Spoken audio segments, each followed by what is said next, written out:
royal couple. But then, disappointment. News came that a downpour in Perth had delayed their departure, and they were now not expected to arrive until just after 11. Still, this gave the choir and the band a chance for a little more rehearsing.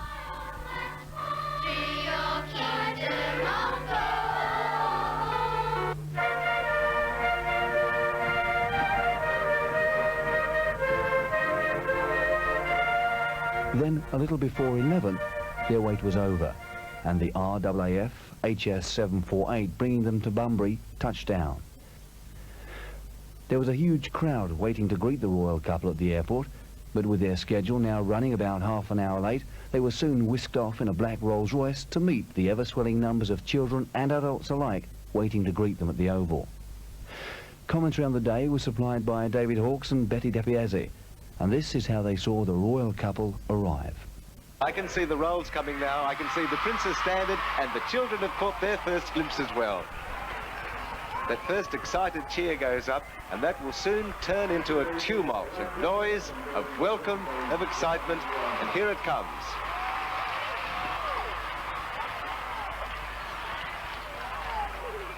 The black Rolls-Royce is making its way slowly down the driveway and will soon make a left-hand turn,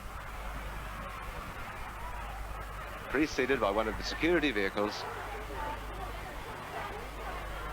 And out of nowhere and from nowhere has come 1,000 flags.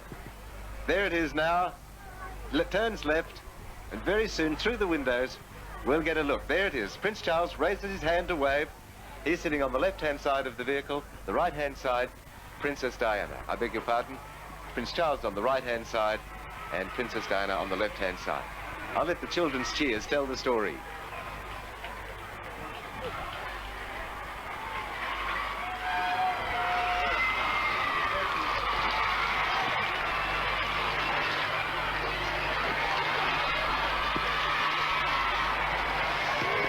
Door openers from the Royal Naval Reserve move into place. Leading seaman Richard Cooney, Richard Gardner, Prince Charles and Princess Diana are here at Hands Oval, welcomed by the Minister Julian Grill. Reintroduces Mrs. Grill, then presents the Deputy Director General of Education, Mr. Warren Loudon, Mrs. Loudon. The princess's ensemble appears to be in a pale grey with a white collar, and her hat, which has lovely ruffles and netting at the back, matches beautifully. She's moving along the Being official introduced guest. to Mr. and Mrs. Dwight Jones, Director of Education for the Southwest, and his wife.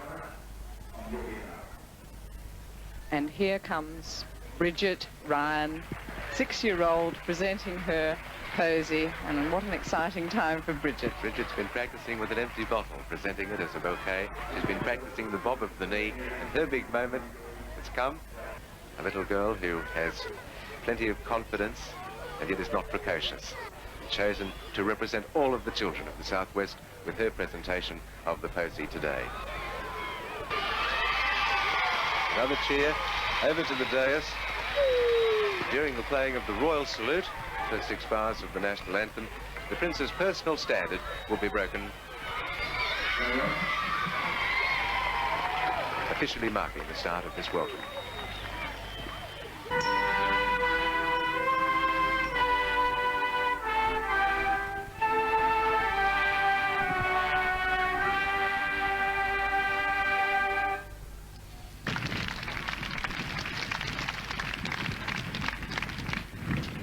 Your Royal Highnesses, the Prince and Princess of Wales, the students of the Southwest of Western Australia are honoured and delighted to welcome you to Bunbury, the regional capital of the area. Gathered here today are children from a diversity of backgrounds, from mining and industrial areas, from timber towns and farming districts where sheep, beef, dairy cattle, grain, fruit and wine are produced. There are students from fishing towns, tourist resorts, coastal regions and inland settlements. A diversity of cultural backgrounds is also represented here today. There are members of our Aboriginal people, as well as British migrants, descendants of the original British settlers, and people from many European and Asian countries. This diversity, however, only builds stronger links between us, as can be witnessed by the assembly of students who have travelled here on this occasion, united in their wish to see and welcome you both. Perhaps our only regret is that we have not had the privilege and pleasure of meeting your son, Prince William. We hope that in the not too distant future, your Highnesses will again visit our region and that Prince William will be able to accompany you. Your visit to Bunbury is an event in our lives which we will certainly never forget. We all wish you good luck, good health and happiness in the future, and a safe and a very pleasant journey throughout the rest of your time in Australia. Captain of Collie School Ian Rummery and his address of welcome. Our combined primary school's choir will now present the song Fly, Black Swan, Fly. They sail from the old world in search of the new.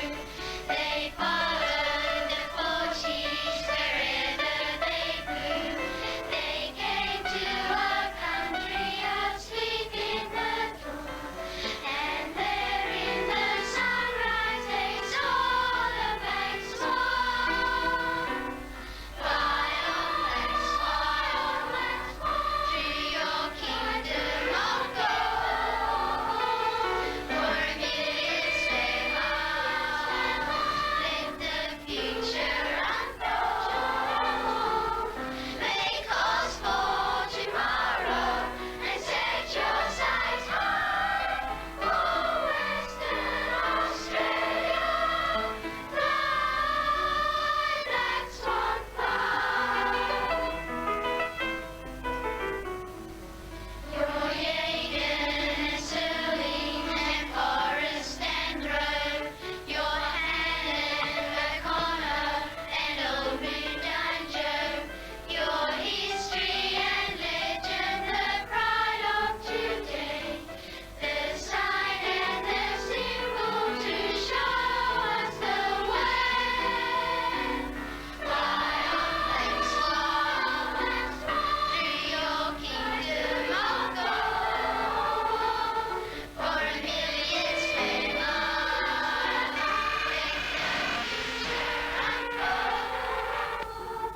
make cause for tomorrow and set your sights high. For Western Australia, fly, black swan, fly. From seaports and cities where life rushes by, to wide open spaces where rivers run dry, across dusty deserts and mountains of ore, through flood, fire and famine, forever you soar. Fly on, black swan, through your kingdom of gold. For a million slave lives, let the future unfold. Make cause for tomorrow and set your sights high. For Western Australia, fly, black swan, fly. For Western Australia, black swan, fly.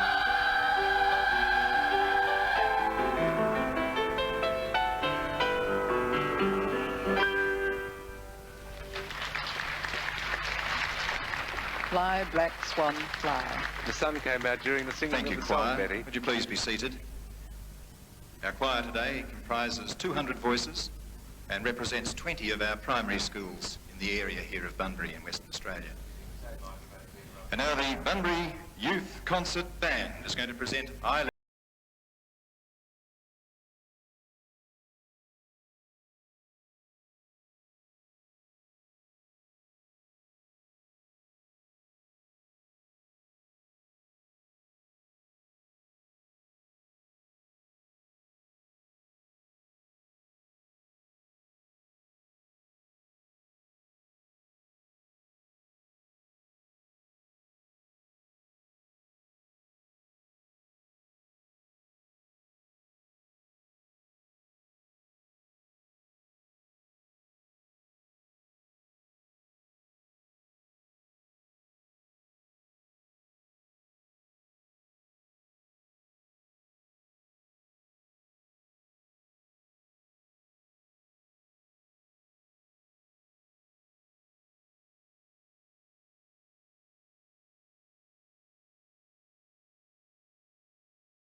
Sure many of you who are familiar with that piece of music will recognize it to the popular television series.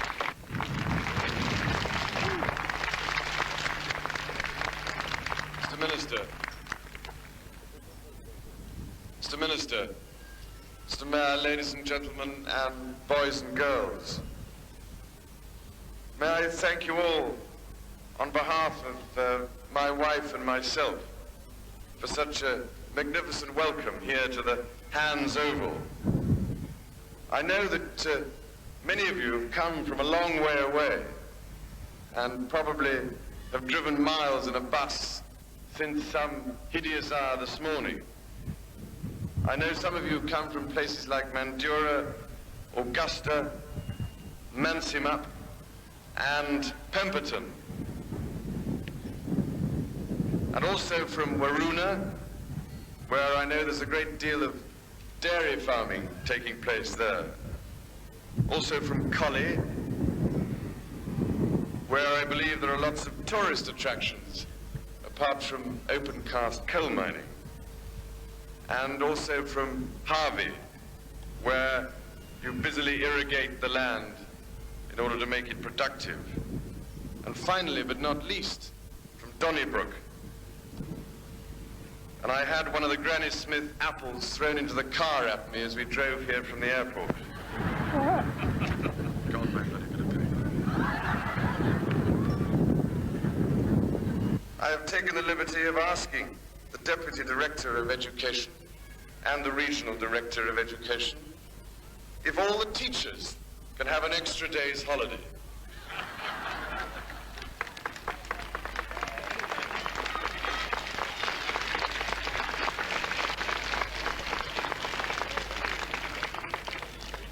Which means, of course, that there'll be no point whatsoever in the children turning up at school if there are no teachers present.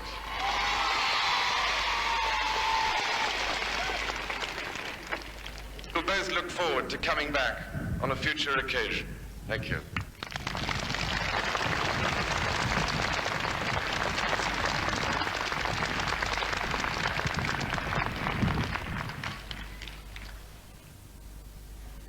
David, I would say that at least 13,200 young people out there delighted that Prince Charles came today, if it means a day off. They certainly will be. And of course, the formal part is over. Now he will belong to them. Yes. For the next Girls and boys, 10 minutes. it is most important that you do not break ranks. Princess has Please do red not push. accessories to go with her rather charming outfit. And they've taken their places in the Land Rover, And let's give their Royal Highnesses ready to move a on. real welcome. There they go. The children's turn to see their prince and princesses come. There are 16 lanes. Each lane contains about 900 children, and the weaving through the ranks begins.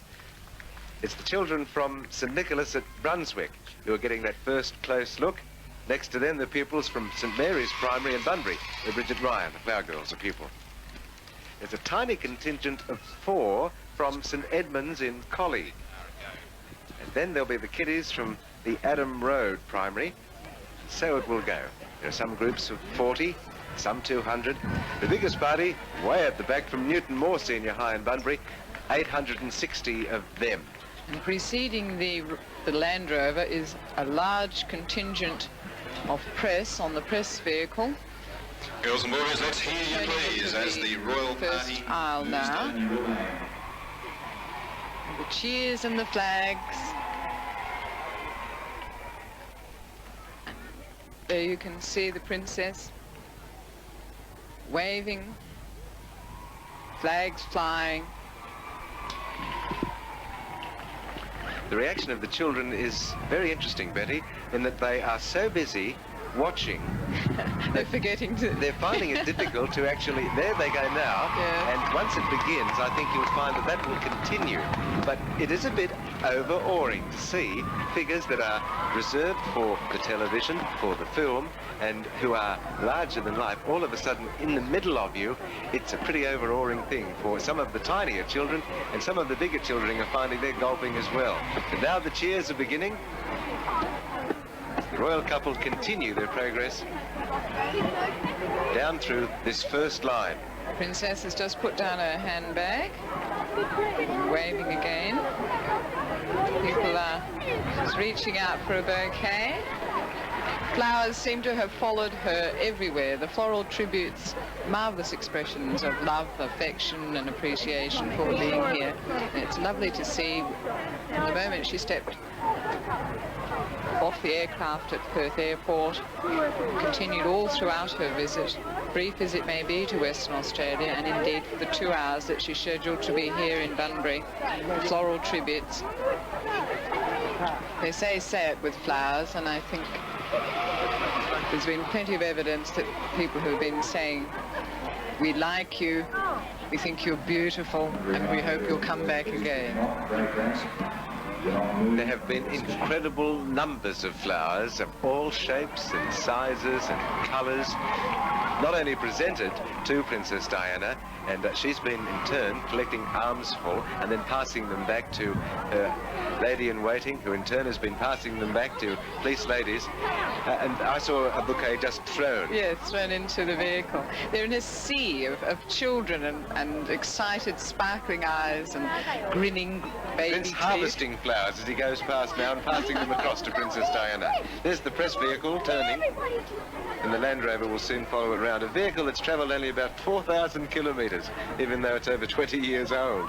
Looking well and has done very low mileage because it's reserved for occasions like this. That's right. They're turning into another row. This is about where Mandurah Primary and St Mary's Donnybrook, Coimbra Primary in Bunbury, Bustleton Primary are there, along with Harvey, Bunbury, Bridgetown, Capel. Just seen the Dardanup banner, so we've just come past the children from Dardanup.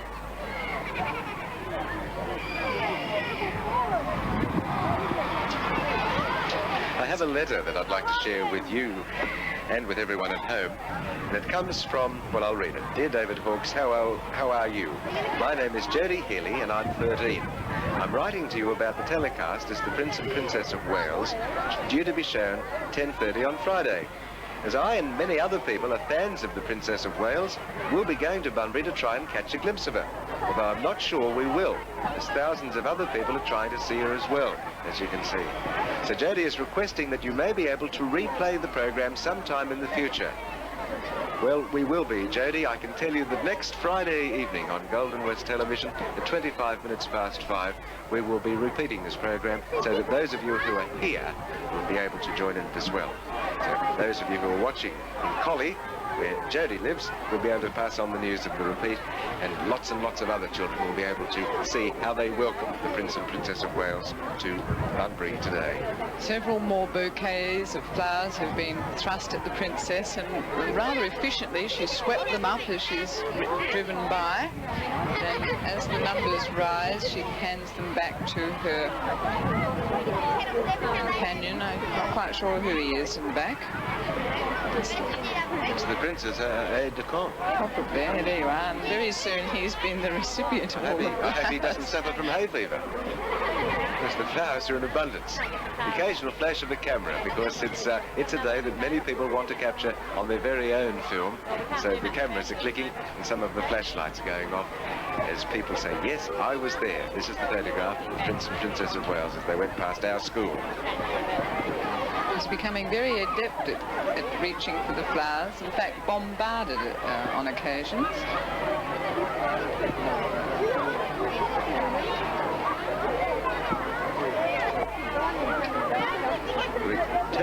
go down row 9.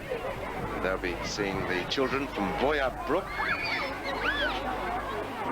from the Seventh-day Adventist School at Bustleton, Mandurah Primary, St Mary's at Donnybrook, Gwynda Primary, Carey Park, Bustleton Primary. They're there, they're packed in, and this is their turn. Betty, I think it's significant, as you were mentioning earlier, the growth that we have seen in Princess Diana since she arrived in Australia, and her obvious relish of meeting and greeting people. She has been enjoying those walks. She's been enjoying those moving away from the official ceremonies, from the official parties, to greet the people who have packed every vantage point wherever they've been so far on this trip in Australia. It was particularly noticeable at Perth Airport on Wednesday evening, when long after the expected time for them to greet and say hello to people, the Princess stayed on and on. And I watched Prince Charles with obvious pride as he stood back and said, yes, this is my princess. Yes, I'm pleased I brought her to meet you. Isn't she doing a good job? And she is indeed. There should be very, very few critics of this royal tour, because... There's another bouquet, and she caught it fair and square. I would like to have a look in the back of the Land Rover later. I think it will be knee-deep in floral tributes. Where she's going, should we ever need a slips fieldsman for Australia, I think we know who we might keep in mind, because she's fielding those bouquets beautifully as it goes past. Prince Charles, of course, is reaching out and assisting her. There he goes, to take another bouquet and present it to his princess. Harvey, there's your banner. Your school has just said hello. Heading towards some of the taller children, some of those from the senior high schools of Bunbury. Nannup District High are here too. As I mentioned, the 860-strong contingent from Newton Moore Senior High School. And some of the Pemberton children who I spoke to earlier this morning, they set out about 7 o'clock. They didn't want to miss a thing. Pemberton is among the 87 schools represented here today. And of course, the schools that are not here officially, there have been the odd one or two coming in a private capacity, as far as the Great Southern. It's lovely to see so many children here getting a close-up view of the princess. Jenny, it's interesting that it was not obligatory or mandatory or compulsory for children to be here today. I know that, for example, at Eton, some 15 children are not here today because it was the wish of their parents that they not be, and those wishes were respected. I'm certain the 15 children are fairly disappointed, but they're not here today. But plenty of others are. 13,000 of them, the biggest welcome by children on this tour so far.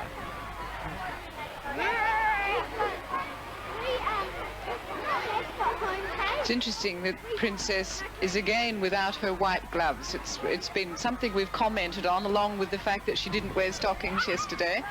As Australians, we're used to women who don't wear stockings in the southern hemisphere, the temperature being nice and warm and so on. But it was interesting that she brought 3 boxes of white gloves, but I don't think, except for official functions, I have seen her in gloves on this tour at all.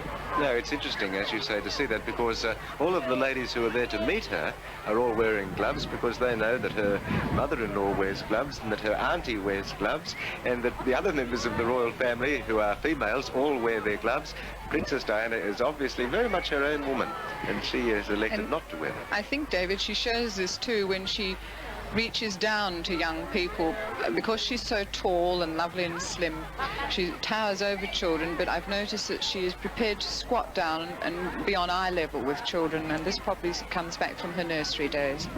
Prince Charles is still gathering various gifts. I saw a poem, perhaps, a piece of paper going up a little minute ago. There are the bouquets of flowers, and they're coming to the end of the trip in the open Land Rover through the rows of children. Yes, they're coming back. There is a movement of children. Some of the children, in their excitement, have broken ranks, and as you can see, are running. So they catch another glimpse up close. Won't be long before someone moves into place and just holds them back, because a lovely, happy, and now again sunny day, we don't want any falls, any pressure of children to mar this beautiful, happy There we occasion. have more flowers coming from the perimeter where the Land Rover is now cruising, so that the people on the outside of the oval can in fact catch their special private glimpse of the princess.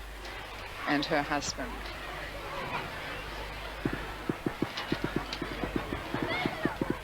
There she goes, Land more Rover moving flowers. a little faster now. Yes. Prince waving, the business of picking flowers gone. And yes, there is a buttonhole now, Betty. Obviously one of the flowers that reached Yes. the Land Rover was selected by Prince Charles, and he's now wearing it along with the badge in his buttonhole. Cameraman running to get the shot that may put them on the front page of the world's newspapers.